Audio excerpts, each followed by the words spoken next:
Deux Boeing 747 entièrement chargés roulent à travers le brouillard épais sur la piste en préparation pour le décollage. Dans quelques instants, quelque chose va se passer qui va choquer le monde. Comment cela a-t-il été possible?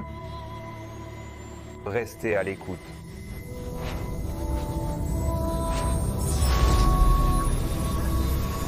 L'histoire de la catastrophe aéroportuaire de Tenerife est remplie de coïncidences franchement incroyables.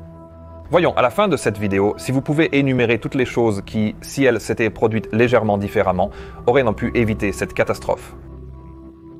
La chaîne d'événements commence le 26 mars 1977 lorsque le vol Pan 1736, qui est un Boeing 774-700 avec l'indicatif d'appel Clipper 1736, décolle de l'aéroport international de Los Angeles avec pour destination initiale New York pour prendre des passagers puis voler vers Las Palmas dans les îles Canaries. Ce vol est affrété par Royal Cruise Lines et comme c'est un vol charter, il est complètement réservé sur sa dernière étape et ce sont principalement des passagers âgés qui doivent monter à bord d'un navire de croisière lorsqu'ils arrivent à Las Palmas. Las Palmas est la capitale des îles Canaries et est située sur Gran Canaria, qui est l'une des 8 principales îles de l'archipel. Les îles Canaries sont situées à environ 100 km à l'ouest de la côte marocaine, ce qui en fait la partie la plus méridionale du territoire espagnol. Et en raison de son climat tropical et subtropical, c'est un véritable point chaud pour les touristes, principalement d'Europe, mais de partout dans le monde. En 1977, les îles Canaries connaissaient quelques tensions politiques. Un groupe appelé le Mouvement pour l'autodétermination et l'indépendance de l'archipel canarien se battait pour l'indépendance des îles Canaries de l'Espagne, ou du moins pour obtenir un peu de reconnaissance et d'attention de la part du gouvernement central. Ils ont fait cela en utilisant à la fois des campagnes politiques non violentes et violentes, et l'une de ces campagnes va constituer la première pièce du puzzle menant à cette catastrophe. Le commandant du vol Pan Am 1736 était le capitaine Victor Grubbs, âgé de 56 ans. Il était assisté par le premier officier Robert Bragg, 38 ans, et l'ingénieur de vol George Warnes, 46 ans. C'était un équipage de vol très expérimenté, et ils ont pris en charge le vol à New York pour la dernière étape en direction de Las Palmas. Lorsque l'avion est arrivé à New York, il avait en fait environ 45 minutes de retard, ce qui signifie que le vol de départ vers Las Palmas a également été légèrement retardé. À 7h42, le Clipper 1736 a décollé de l'aéroport international John F. Kennedy de New York et a commencé à survoler l'océan Atlantique en direction de Las Palmas. À bord, il y avait un total de 16 membres d'équipage et 380 passagers. Alors que l'avion de Pan Am descendait sur l'Atlantique, un autre Boeing 747, le vol Koninklijke Luchtvaartmaatschappij 4805, se préparait à partir d'Amsterdam en direction de l'aéroport de Las Palmas.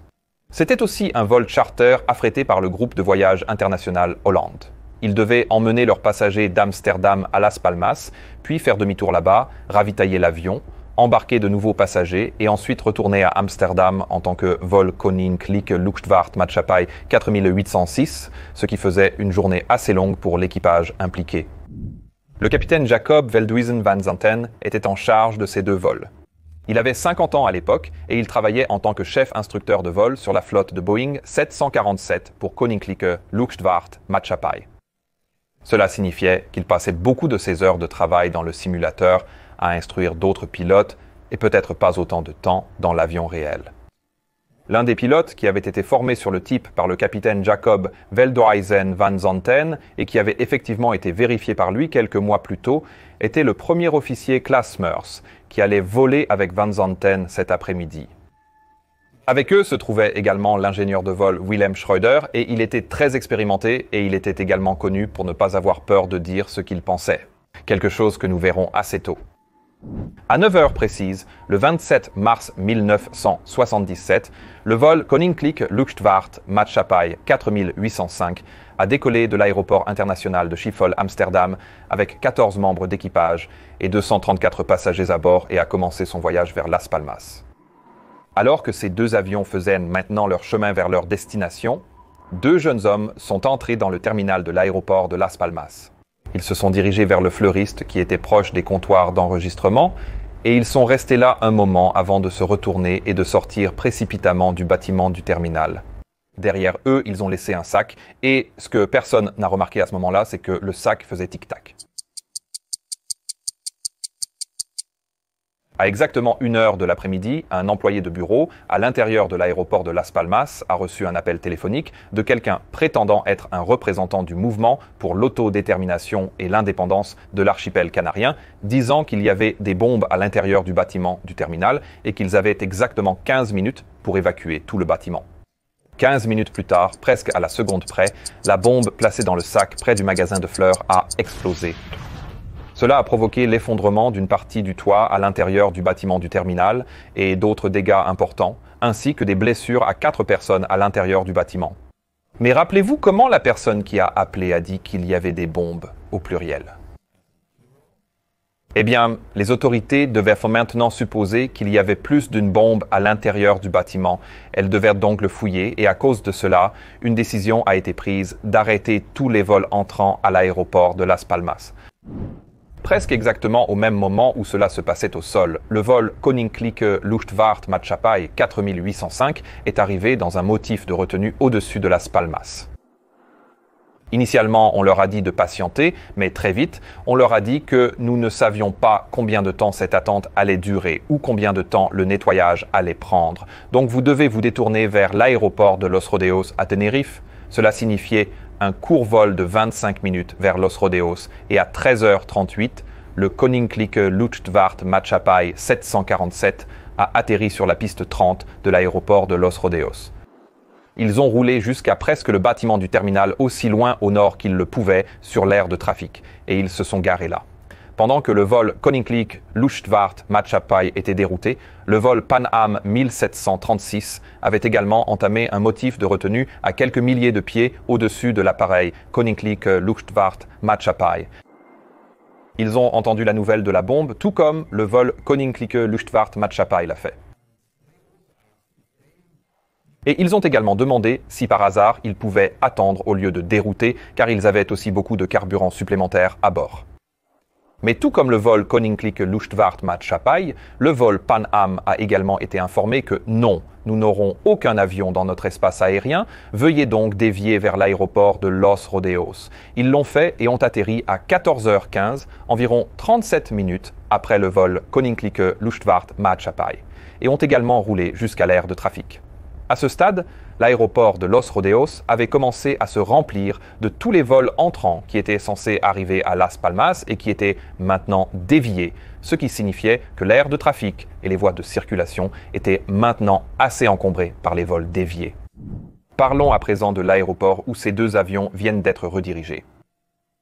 L'aéroport de Los Rodeos est situé dans le coin nord-est de Tenerife. Il est situé sur une colline à une altitude d'environ 2000 pieds. Maintenant, Tenerife est dominé par la plus grande montagne d'Espagne, qui est en fait un volcan appelé Pico de Teide.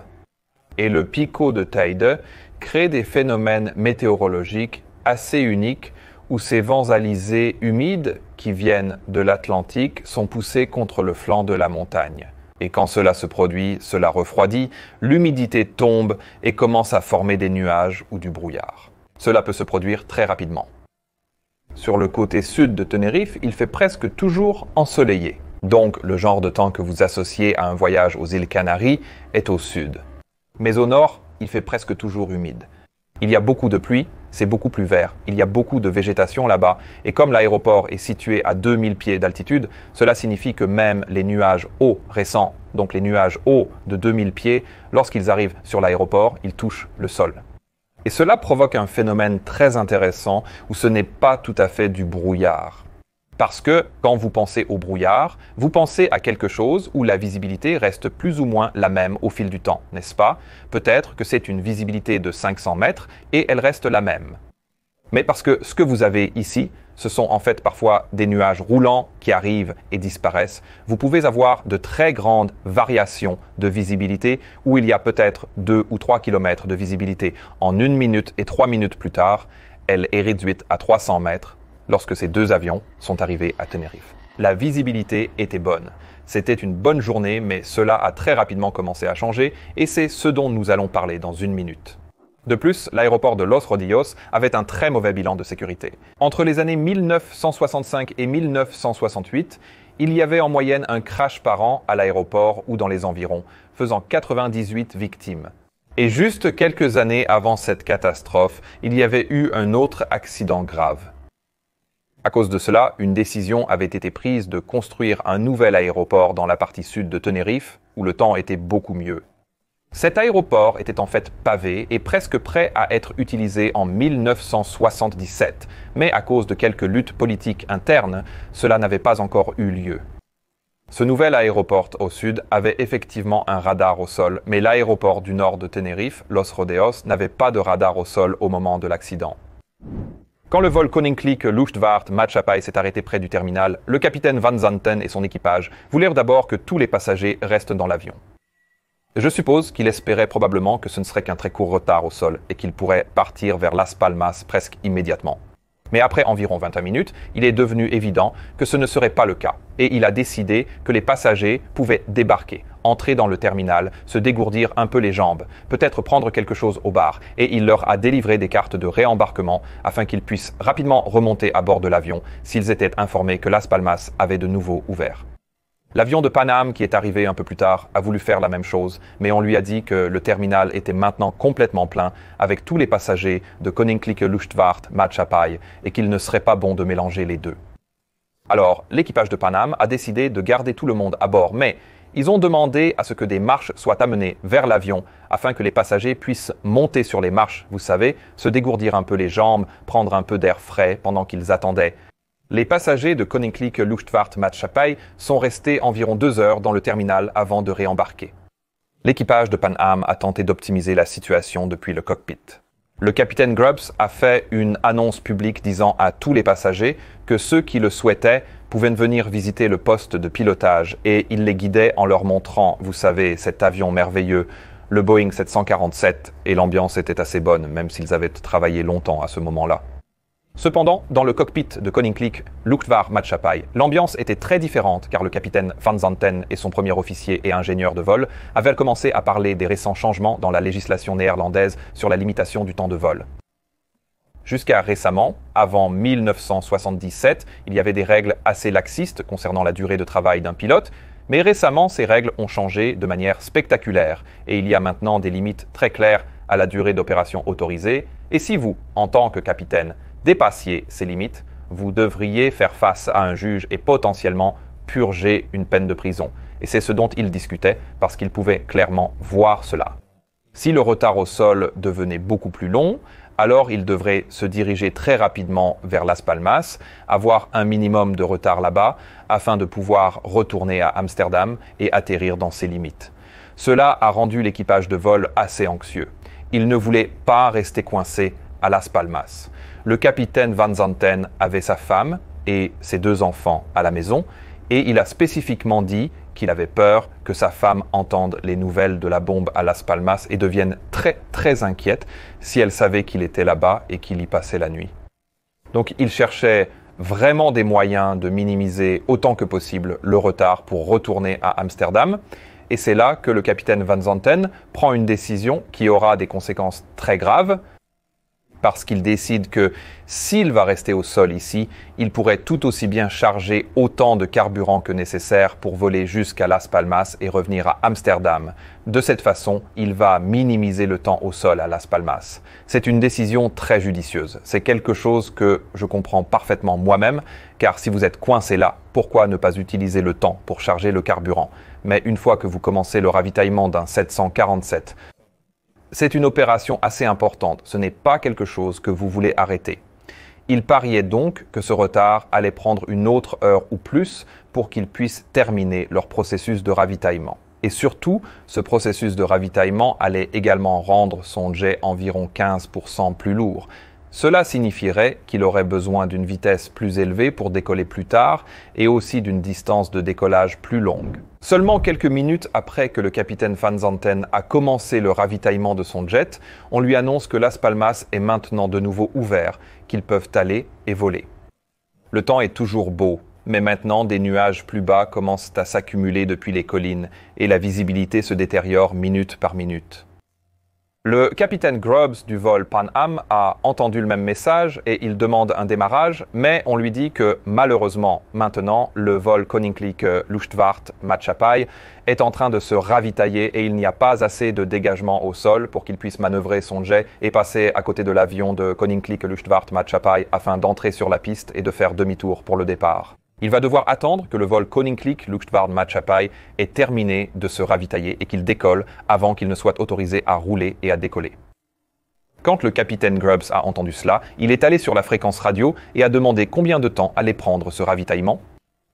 Le capitaine Van Zanten du cockpit de Koninklijke Luchtvaart Maatschappij a répondu que cela prendrait encore 20 à 30 minutes. Le capitaine Grubbs de Pan Am n'en était pas satisfait. Au lieu de cela, il a envoyé son ingénieur de vol et son premier officier pour mesurer physiquement s'ils pouvaient ou non se faufiler à côté de l'avion de Koninklijke Luchtvaart Maatschappij sur l'aire de stationnement, mais quand ils sont revenus, ils ont confirmé que la distance n'était pas assez grande.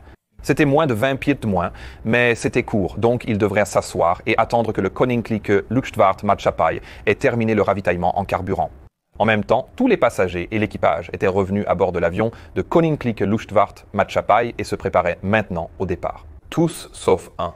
Madame Robina van Lanschot était une employée de la société qui avait affrété les vols en premier lieu et elle avait son petit ami qui vivait réellement à Tenerife. Donc, pendant le temps au sol, elle avait vérifié si elle pouvait éventuellement rester là-bas avec lui au lieu de reprendre le vol vers Las Palmas. Et cela lui a été accordé. Donc, au moment où tous les autres passagers embarquaient sur le vol, elle était déjà dans la voiture en train de quitter l'aéroport avec son petit ami et cela va la transformer en une statistique très rare. À 16h45, l'avion Koninklijke Luchtvaart Maatschappij avait terminé le ravitaillement en carburant et les derniers documents ont été livrés au cockpit. Le capitaine Van Zanten et son équipage essayaient maintenant de compléter la liste de contrôle avant le démarrage et vous pouvez entendre sur l'enregistreur vocal du cockpit comment le capitaine Van Zanten essaye réellement de ralentir les choses. Il disait des choses comme « Hey, donnez à l'homme une chance », indiquant que le premier officier travaillant sur son flux de balayage en même temps que la liste de contrôle était lue, mais même s'il essayait de modérer le rythme, on l'a entendu quelques minutes plus tard et avant que la liste de contrôle ait été complétée, demandant une autorisation de démarrage et c'est quelque chose qui est normalement fait par le premier officier. Donc le fait que le capitaine Van Zanten faisait cela lui-même indique qu'il essayait effectivement d'accélérer les choses. À 16h56, l'équipage de Koninklijke Luchtvaart Maatschappij avait démarré leur moteur et était prêt à rouler. Ils sont passés à la fréquence du contrôleur au sol et ont été autorisés à rouler jusqu'à la position d'attente pour la piste 12. Lorsqu'ils ont approché la position d'attente, ils ont été transférés au contrôleur d'approche et ce dernier les a autorisés à entrer sur la piste 12, à faire demi-tour puis à quitter la piste par la troisième sortie sur leur gauche. Le premier officier a répété cela, mais au lieu de répéter la troisième sortie, il a répété la première sortie. Ce qui est assez facile à comprendre car troisième et première peuvent sonner très similaires, surtout sur la fréquence radio. Entendant l'incompréhension, le contrôleur d'approche a modifié l'autorisation pour faire demi-tour sur la piste 12 jusqu'à son extrémité, effectuer un virage de 180 degrés et maintenir la position. Cela a été répété par le premier officier, mais seulement quelques secondes plus tard, le capitaine Van Zanten est intervenu sur la même fréquence et a demandé s'il devait ou non tourner à gauche, sur Charlie 1 qui est encore une fois la première sortie sur le côté gauche. Le contrôleur d'approche a dit non, continuez à rouler tout droit. Il a dit d'accord et il a continué à rouler, mais quand ils ont passé la voie de circulation Charlie 4, qui est la quatrième sortie sur le côté gauche, Van Zanten s'est à nouveau tourné dans le cockpit vers son premier officier et a demandé s'il devait tourner là.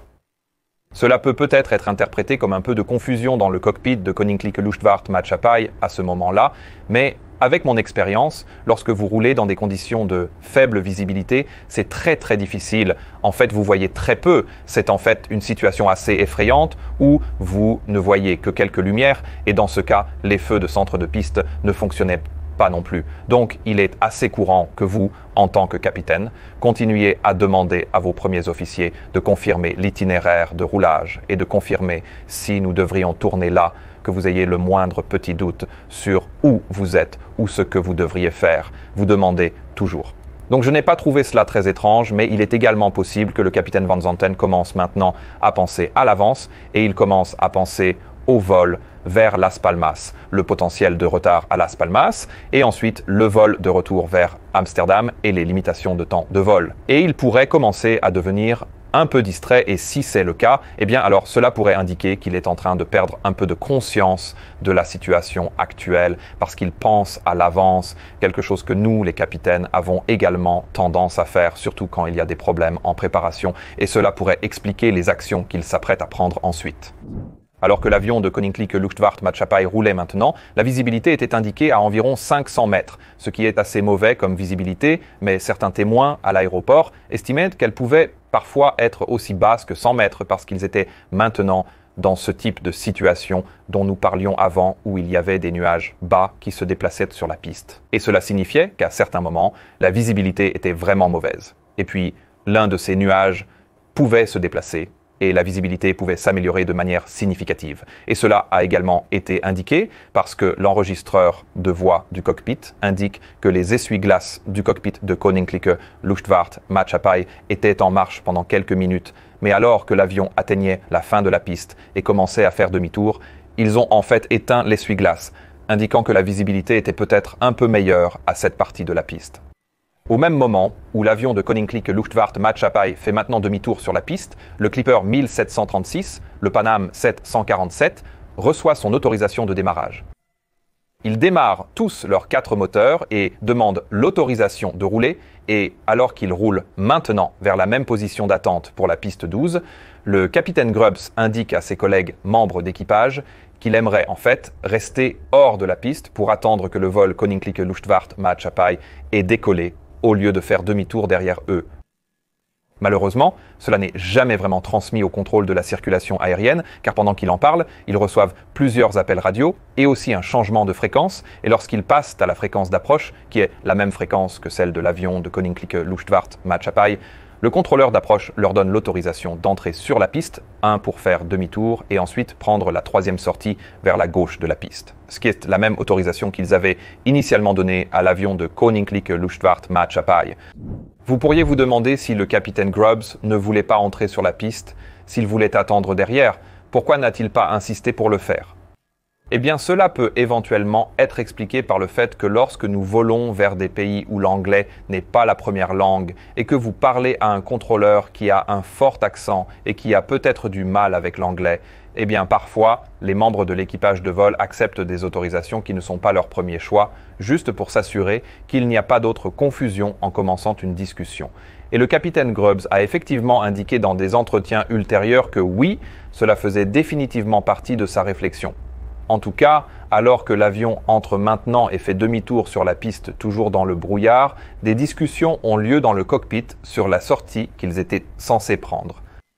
Une fois de plus, ils ne sont pas sûrs s'ils doivent prendre Charlie 1, qui est la première sortie à gauche, ou la 3e sortie à gauche. La même discussion que l'équipage de Koninklijke Luchtvaart Maatschappij avait eue avant. Une autre chose vraiment importante à comprendre à propos de Tenerife est la façon dont les voies de circulation sont construites. Donc, la 3e sortie sur le côté gauche en venant de cette direction est en fait ce que nous appelons une sortie rapide de la piste d'atterrissage de 30 degrés. C'est une belle sortie quand on vient de cette direction. Mais si vous revenez sur la piste comme ces 2 avions l'ont fait, cela nécessiterait un virage très serré de 148 degrés vers la gauche, suivi d'un autre virage de 148 degrés vers la droite pour suivre la voie de circulation parallèle. Cela pourrait être possible pour un petit avion, mais pour un gros avion comme le 747, ce serait pratiquement impossible, surtout le second virage sur la voie de circulation. Et c'est pourquoi les membres de l'équipage de vol, lorsqu'ils discutent de cela, ils parlent en fait peut-être que le contrôleur voulait dire Charlie 4 plutôt que Charlie 3. Donc la 4e sortie à gauche, c'est une sortie à haute vitesse de la piste 12 qui donne un beau virage de 35 degrés de la piste et qui aurait beaucoup plus de sens avant que l'équipage de Pan Am puisse se mettre sur la fréquence et confirmer sur quelle voie de circulation ils étaient censés tourner à gauche, le contrôleur d'approche est en fait intervenu. Et il a demandé « Koninklijke Luchtvaart Maatschappij 4805, pouvez-vous confirmer quelle voie de circulation vous venez de passer ?» Le premier officier du vol Koninklijke Luchtvaartmaatschappij est revenu et a dit « Oui, nous pensons que nous venons de passer Charlie 4, indiquant que la visibilité était toujours assez mauvaise maintenant. Je veux que vous notiez que le contrôleur d'approche a souvent fait des pauses dans sa transmission. Donc il a commencé la transmission et puis il l'a mise en attente pendant un moment jusqu'à ce qu'il continue, indiquant qu'il pourrait devoir réfléchir un peu à ce qu'il allait dire et cela va avoir une conséquence désastreuse dans quelques minutes.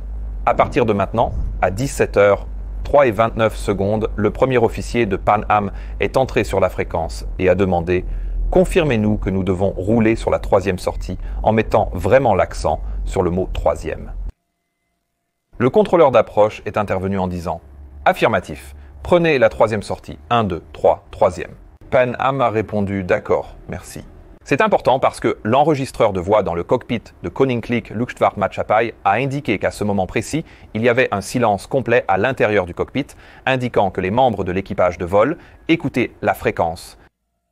Il est possible que ce qu'ils pensaient avoir entendu, c'est que le Clipper 1736, l'avion de Pan Am, regardait la sortie sur laquelle ils allaient tourner et appelait le contrôle aérien juste pour confirmer que c'était la bonne sortie qu'ils devaient prendre. Dans ce cas, cet avion était sur le point de quitter la piste.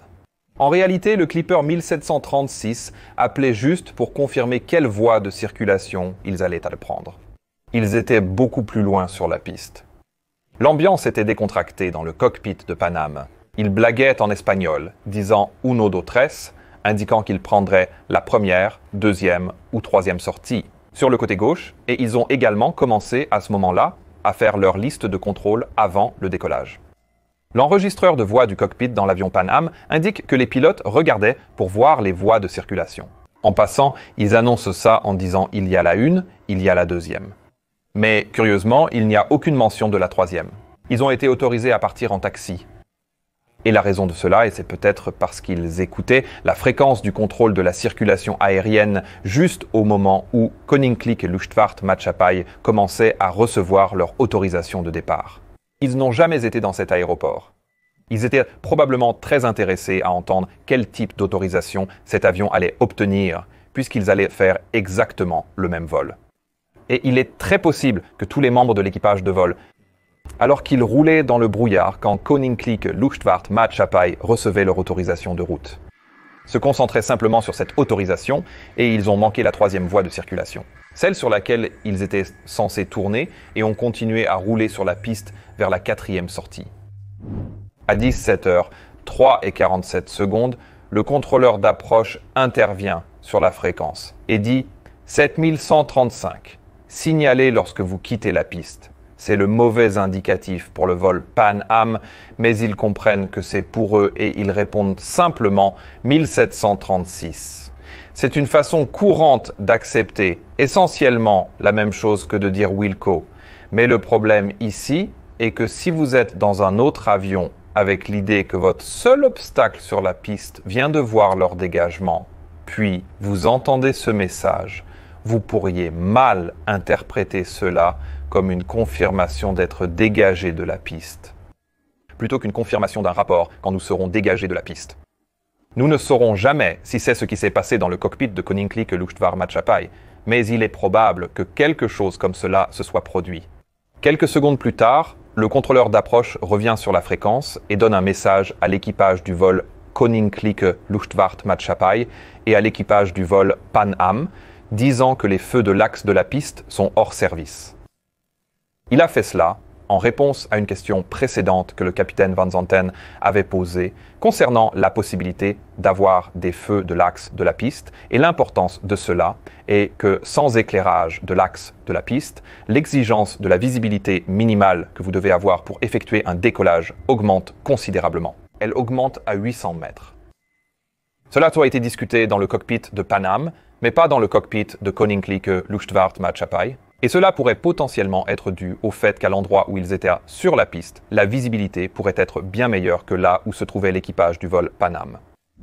À 2000 mètres de l'avion Pan Am, à l'extrémité de la piste, le vol Koninklijke Luchtvaartmaatschappij 8504 a maintenant terminé son virage de 180 degrés et fait face directement dans la direction du décollage. Après le virage, Le capitaine Jacob Van Zanten avance les manettes de poussée pour stabiliser l'avion pour le décollage. Mais c'est ici que son premier officier, Meur, intervient et dit « Attendez une minute, nous n'avons pas d'autorisation ». Le capitaine Van Zanten réduit sa poussée à nouveau au ralenti et dit simplement « Je sais ça, vas-y, demande ». Le premier officier Meurs, un peu pressé, passe à la fréquence et dit « Koninklijke Luchtvaart Maatschappij, 8504, nous sommes prêts pour le décollage et nous attendons l'autorisation du Air Traffic Control ». En disant cela, on peut comprendre que Meurs, le premier officier, demande simultanément une autorisation de décollage, de dégagement et de route. Rappelez-vous qu'ils n'ont pas reçu l'autorisation, qui est la manière dont ils sont censés naviguer après leur départ. Ils doivent avoir cela avant leur départ. Mais ils ont également besoin d'obtenir une autorisation de décollage pour commencer le roulage au décollage. Le contrôleur d'approche intervient. Il a attendu que l'équipage du Koninklijke Luchtvaart Maatschappij demande une autorisation, contrôle de la circulation aérienne, et il leur donne l'autorisation suivante. Koninklijke Luchtvaart Maatschappij 8705. Encore une fois, le mauvais indicatif d'appel. Vous êtes autorisé à la montée balise Papa et maintenez le niveau de vol 90. Tournez à droite après le décollage pour suivre le cap 040 degrés pour intercepter le radial 325 de Las Palmas, VHF Omnidirectional Range. Cette autorisation inclut le mot « décollage » dans l'esprit du capitaine Jacob Van Zanten, qui pense que la piste est maintenant complètement dégagée et que cette autorisation lui donne à la fois l'autorisation de décollage et l'autorisation de route, répond avec un « ouais » et commence à avancer les niveaux de poussée, le premier officier Meurs qui a dû lire cette autorisation en retour. Vous pouvez entendre sur l'enregistreur de voix du cockpit qu'il est assez stressé, lit en retour « Roger monsieur, nous sommes autorisés à la balise Papa, niveau de vol 90, tournée à 040 degrés jusqu'à l'interception de 325 et nous sommes maintenant au décollage ». Alors qu'il est encore en train de lire cette autorisation en retour, le capitaine Van Zanten a dit « Allons-y, vérifie le niveau de poussée » et avance le levier à la position de décollage. C'est probablement pourquoi il a ajouté « Nous sommes maintenant au décollage » ou « Nous décollons ». Il a été impossible lors de l'examen de l'enregistreur de voix du cockpit d'entendre exactement ce qu'il dit, mais dans tous les cas, il l'a certainement dit sous stress. Il est maintenant 17h, 6 minutes et 11 secondes et dans environ 39 secondes, le pire désastre aérien de l'histoire est sur le point de se produire. Mais à ce stade, il y a encore 3 choses qui auraient potentiellement pu empêcher cela de se produire. Car lorsque le contrôleur d'approche entend la relecture du premier officier, il interprète le « nous sommes au décollage » comme « nous sommes en position de décollage », ce qu'il s'attend à ce qu'ils disent. Il répond donc par « d'accord », puis il attend quelques secondes et reste en attente pour le décollage, je vous appellerai, mais l'avion de Paname, qui est toujours en train de rouler sur la piste, pense qu'ils entendent que l'avion de Koninklijke Luchtvaart Maatschappij est sur le point de décoller. Donc le premier officier intervient et en même temps que le contrôleur d'approche appelle sur la fréquence, il appelle également et dit « Nous sommes toujours en train de rouler sur la piste Clipper 1736 ». Le problème est que ces deux messages, lorsqu'ils sont transmis en même temps, provoquent des interférences sur la fréquence. Donc la seule chose qui est entendue dans le cockpit de Koninklijke Luchtvaart Maatschappij est le hoquet du contrôleur de la circulation aérienne. Et puis un bruit vraiment aigu sort. Aucune des deux autres stations qui appelaient ni le contrôleur ni l'avion ne pouvait entendre ce bruit aigu. Cela signifie donc que Koninklijke Luchtvaart Maatschappij n'a effectivement entendu que d'accord. Le contrôleur d'approche pense maintenant qu'il a donné un message assez clair à l'avion de Koninklijke Luchtvaart Maatschappij et il recentre son attention sur l'avion de Paname à la place. Il les appelle en disant « Papa Alpha 1736, confirmez quand dégagé de la piste ». Clipper 1736 revient et dit « Affirmatif, nous confirmerons lorsque nous serons dégagés de la piste. Clipper 1736 ». Pendant l'envoi des messages sur la fréquence, l'avion de Koninklijke Luchtvaart Maatschappij accélère sur la piste. Et à mesure que la vitesse augmente, il risque de se retrouver dans une visibilité encore plus mauvaise. Les pilotes doivent être plus concentrés et attentifs. Mais l'un des pilotes, l'ingénieur de vol, Schröder, a en fait une charge de travail un peu plus faible à ce moment-là, et il écoute ses messages radio et à 17h06 et 30 secondes, il se penche en avant et dit « Donc, ils ne sont pas dégagés de la piste, alors ?» Le capitaine Van Zanten, très concentré sur le décollage, n'entend pas initialement ce qu'on lui dit. Alors il dit Qu'est-ce que tu as dit? Et l'ingénieur de vol Schroeder dit « Donc il n'est pas dégagé de la piste, alors le Pan Am maintenant ». Le capitaine Zanten dit simplement d'une voix très convaincante « Oh oui !» Et ce furent les 3 dernières choses qui auraient pu empêcher cette catastrophe de se produire. Dans le cockpit de Pan Am, les pilotes ont dépassé la 3e voie de circulation à gauche, qu'ils étaient censés emprunter, et ils roulent maintenant vers la 4e sortie.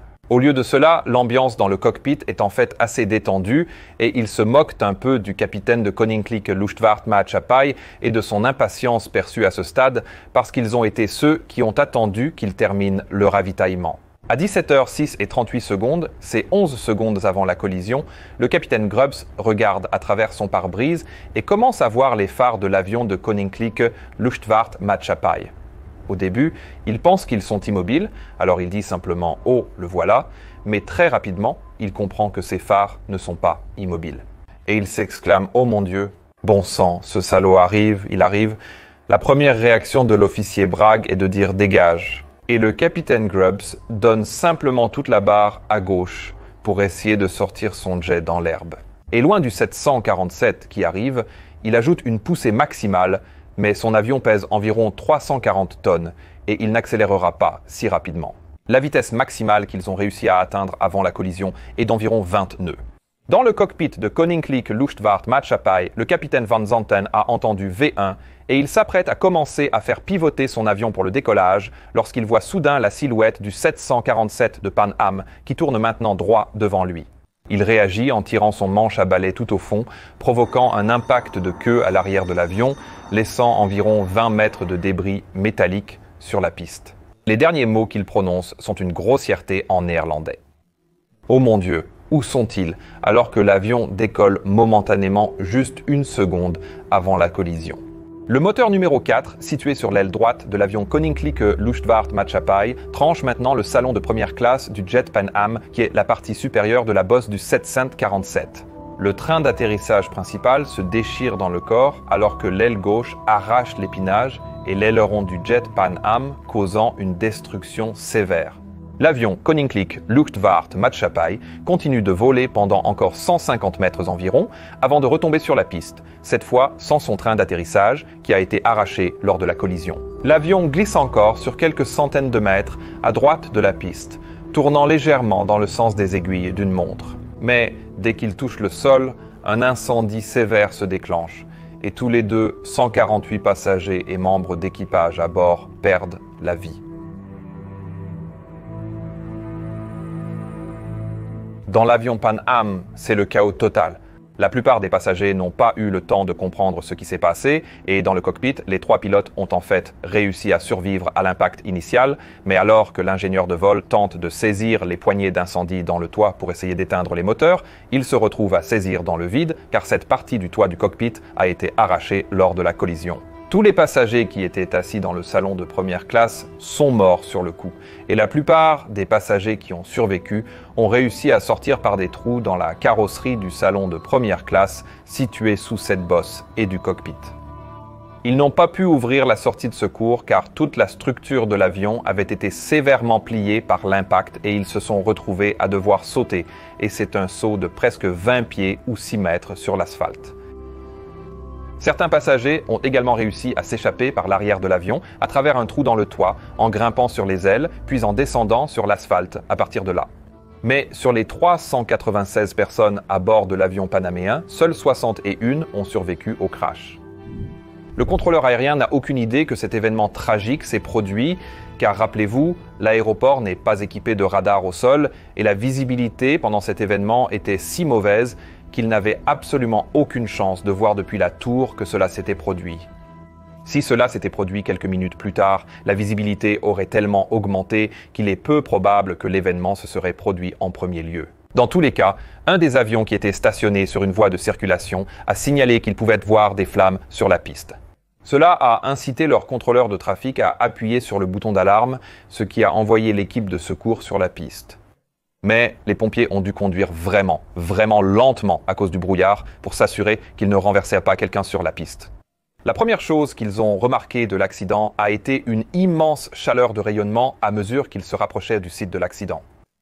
Puis, à travers le brouillard, ils ont pu voir la silhouette du gigantesque Boeing 747 de Koninklijke Luchtvaart Maatschappij, maintenant complètement englouti par les flammes.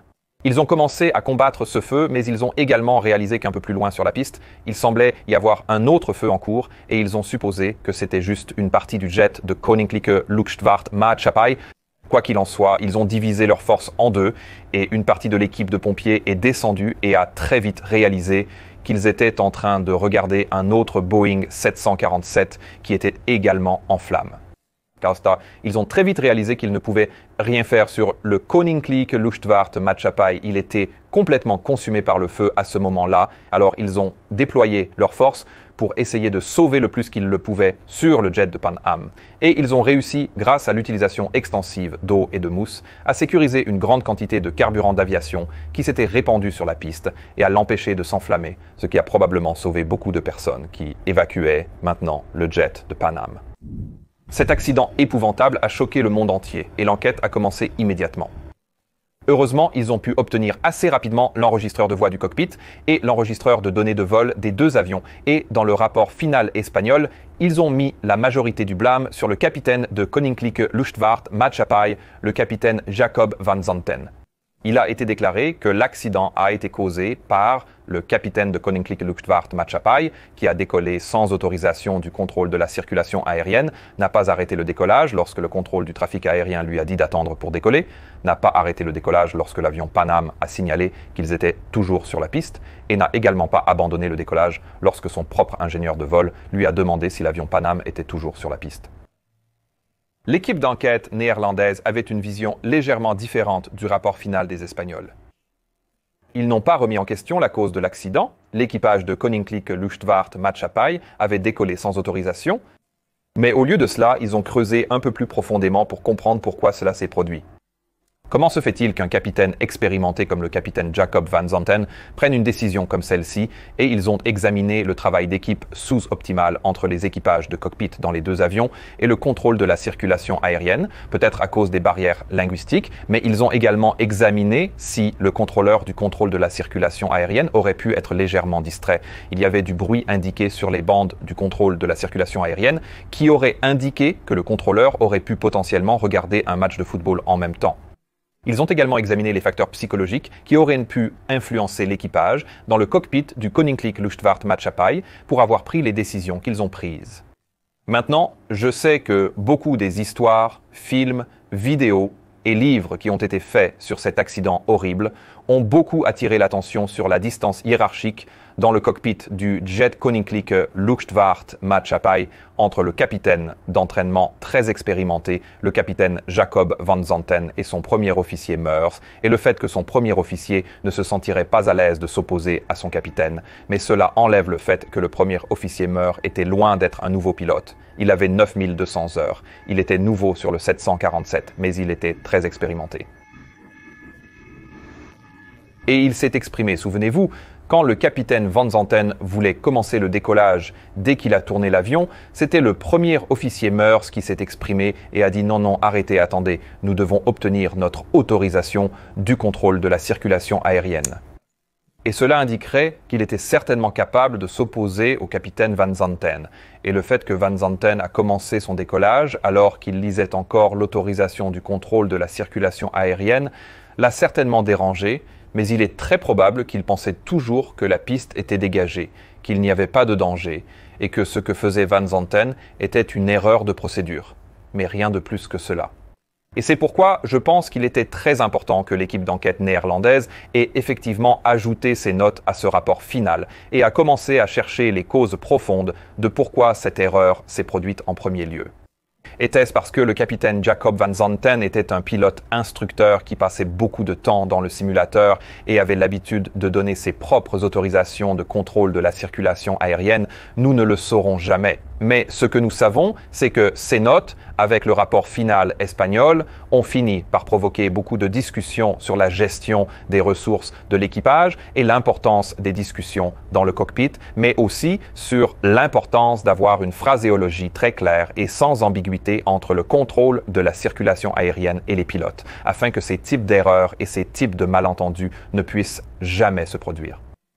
Par exemple, maintenant nous n'utilisons jamais le mot décollage à moins qu'il ne soit associé à l'autorisation de décollage. Nous l'appelons plutôt départ. Cette enquête a également donné lieu à des règles concernant la nécessité de marquage de voies de circulation très claires, afin que l'équipage de vol puisse facilement les trouver même dans des procédures de faible visibilité, et l'importance d'utiliser le radar au sol chaque fois que possible. Cet accident a été l'un des moments les plus sombres de l'aviation, mais en tant qu'industrie, nous avons fait ce que nous essayons toujours de faire. Nous prenons ces leçons durement acquises pour rendre l'industrie meilleure et plus sûre pour tous les impliqués. Tout comme nous l'avons fait après cet accident, qui s'est en fait avéré être le début de la fin du Concorde. Si vous appréciez le contenu de cette chaîne, pensez à rejoindre mon équipe Patreon et éventuellement participer à mon prochain Hangout hebdomadaire. Ou procurez-vous un t-shirt. Passez une journée absolument fantastique et je vous verrai la prochaine fois. Au revoir.